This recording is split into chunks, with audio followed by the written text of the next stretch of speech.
एक हादसा था, एक बहुत खतरनाक हादसा था।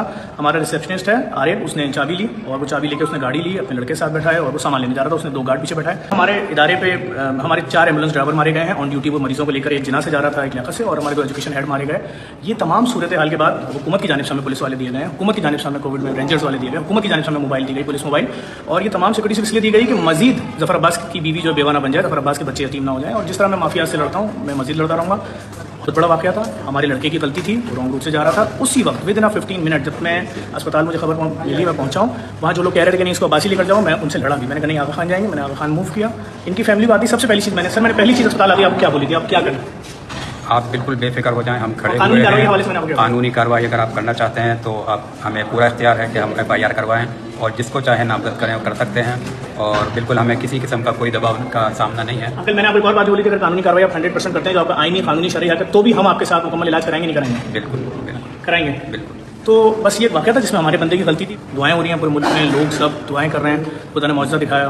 पहला बच्चा जो है वो आज वार्ड में, इनका इब्राहिम जो है वो आज आया और इंशाल्लाह खुदा ने चाहा तो 2 दिन में वो अपने घर की तरफ ऐसे ही है। और इनका बेटा जो है वो भी अब वेंट वगैरह से हट चुका। आज इनकी फैमिली भी गई, उनसे भी वो रिस्पॉन्ड कर रहा है, सारी चीज़ें वो बेहतरी की तरफ जा रहे हैं इंशाल्लाह। हमारी खुदा की ज़ात पूरी उम्मीद है, दोनों बच्चे जल्द अपने घर जाएंगे। एक हादसा था, जो कुछ कर सकते हैं हम कर रहे हैं। मैं तो यहाँ खड़ा हूँ 24 घंटे, हर तरह की हमारी सपोर्ट इनकी फैमिली के साथ है।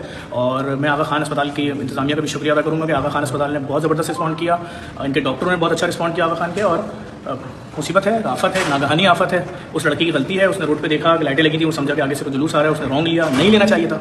और रॉन्ग लेने के बाद सामने से बच्चों के साथ जो हादसा हुआ, वो जो भी सूरत हाल थी वो सब सामने है। लेकिन चीज़ गलती जिसकी थी, हमने उसी वक्त थाने भेज दिया था, हमने गाड़ी भी भेज दी थी। हम किसी चीज़ में रुकावट नहीं बने और खुदा अपना फजल कर रहा है, इंशाल्लाह और फजल करेगा, चीज़ आगे बढ़ेगी। और जहाँ तक बात फिर मैं वही करूँगा कि जिन लोगों को ये प्रॉब्लम है कि जफर अब्बास सिक्योरिटी सेफ्टी क्यों लेकर घूम रहे हैं, तो मैं क्या करूँ? मैं हर माफिया से तो लड़ रहा हूँ कि इलेक्ट्रिक से मैं लड़ा तो 6.5 लाख बोला पड़ती हुई डंपर माफिया। आज जो कैंपेनें चल रही हैं मेरे खिलाफ, उसमें जो पेड कैंपेन्स लगी हैं, उनकी IDs तो चेक करें। जो मेरे ड्राइवर मारे गए एम्बुलेंस में जख्मी हो गए, मरीजों को लेकर जा रहे होते तो उनके पकड़े गए लोग, चेक करें कौन सी इंतहा पसंदगी में। तो मैं आपकी इंतहा पसंदी के आगे, अगर आपको मेरी शक्ल पसंद नहीं है, मेरी कोई चीज़ पसंद नहीं है, उसकी वजह से मैं जिंदा ही ना रहूँ, ये कोई वो नहीं है। बाकी आपकी पूरी फैमिली यहाँ मौजूद है और बहुत बड़ी बरादरी है इनकी, मोहम्मदी कॉलोनी बंगुरिया कोट, इनका खानदान बहुत बड़ा है, इनकी बरादरी बहुत बड़ी है। मैं इन सबसे राब्ते में हूँ और 100% हमने इनको यकीन दिलाया कि हम हर तरह से आपकी हर तरह की मदद भी करेंगे और साथ खड़े हुए हैं। मेरे जितने दोस्त हैं, अहबाब हैं, सब साथ खड़े हुए हैं, आतिफ भाई हैं, राशिद भाई वो खड़े हुए हैं, आगा खान में जो पेमेंटें सब जमा हो रही हैं, हमारे दोस्त पीछे बैकअप पे जितने हैं, चाहे वली शेफानी हो, चाहे रिजवान भाई के अंदर, सब खड़े हैं और हर तरह से कॉपरेट कर रहे हैं। और परवरदिगार आलम की ज़ात मौजूद दिखा रही है और हो रहा है, बच्चे सेहतियाब हो रहे हैं इंशाल्लाह। खुदा की ज़ात पर पूरा भरोसा है।